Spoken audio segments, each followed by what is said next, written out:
Welcome to Shelly's Cuisine. Today we are going to make pumpkin bread pudding. Something different and something extra for your Christmas holidays, or any time of the year for that fact. So anyway, we're going to start off. You need a 13 by 9 baking dish. I want you to lightly spray it.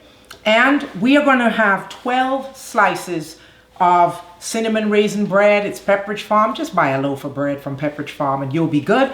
We're going to cut it into 1-inch squares. I've already cut up 6 slices, and so I am just going to cut this basically in 4,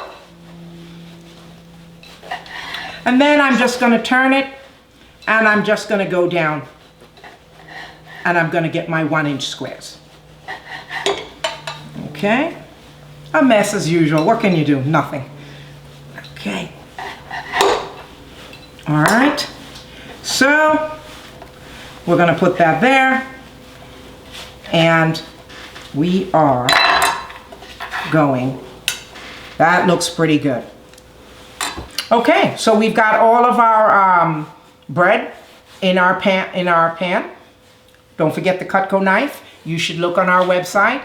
We have how to use the knife properly, how not to get cut. Okay, all right, so now that we're finished with that, we're going to mix the wet ingredients. We're going to start off with 4 eggs, okay? Please don't forget to take the eye out of the egg. Otherwise, the egg is going to be raw. We have 1 cup of milk, okay? And we have 1 15-ounce of 100% pure pumpkin, because that's how we're making pumpkin bread pudding. So we're going to mix that. Get that out.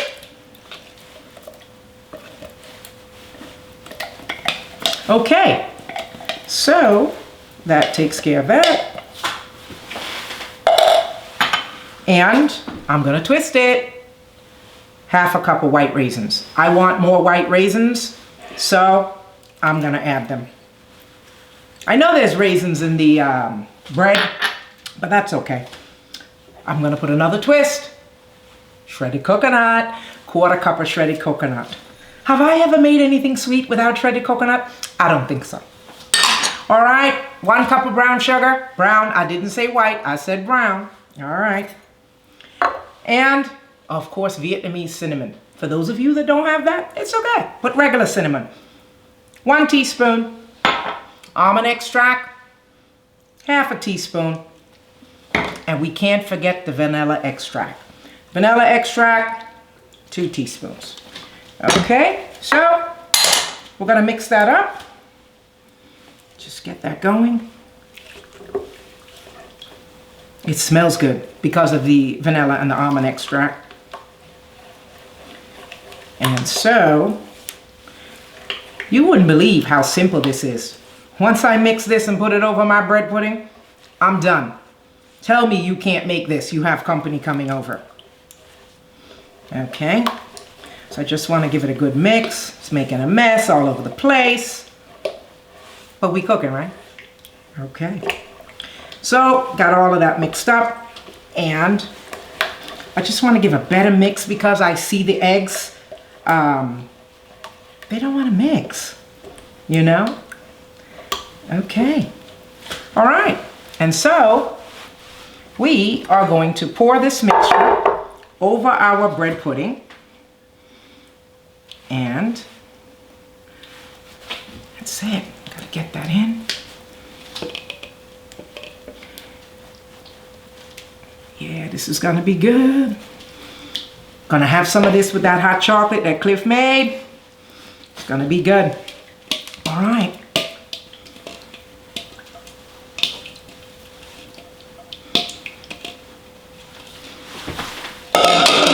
Okay, we're just going to smooth this out so it can really get in the bread pudding and cover all parts, you know, on the top.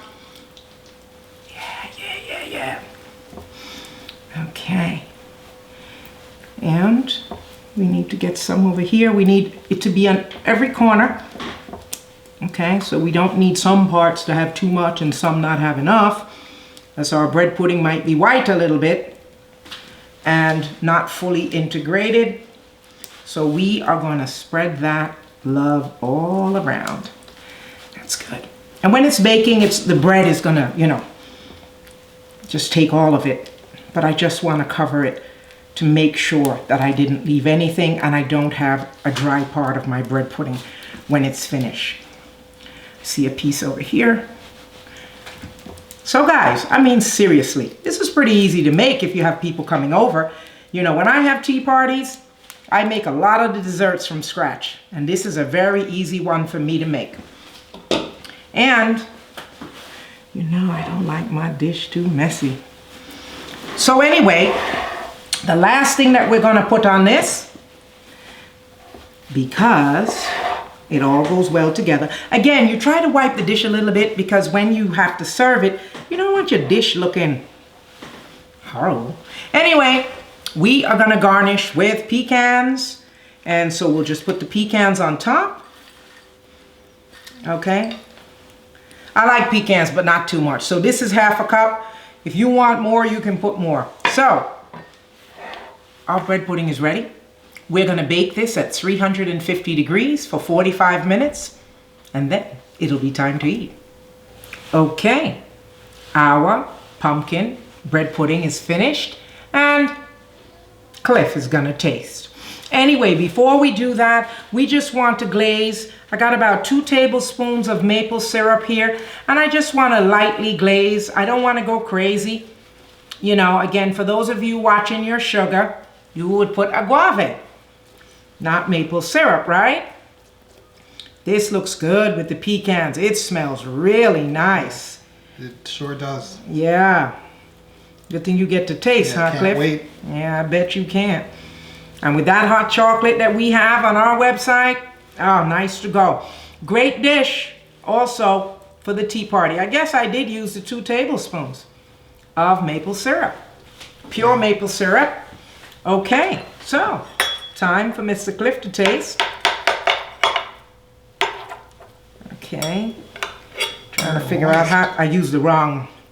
Yeah, it's pretty moist. I used the wrong, what do you call it? I should have had the flat one. There we go. Ooh, look at that. Wow. Yes. Woo.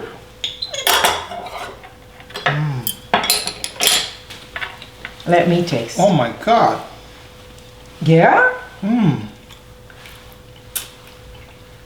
Oh, it's It's good. to die for. You taste the shredded coconut? Oh my God. Let me get some more. Okay.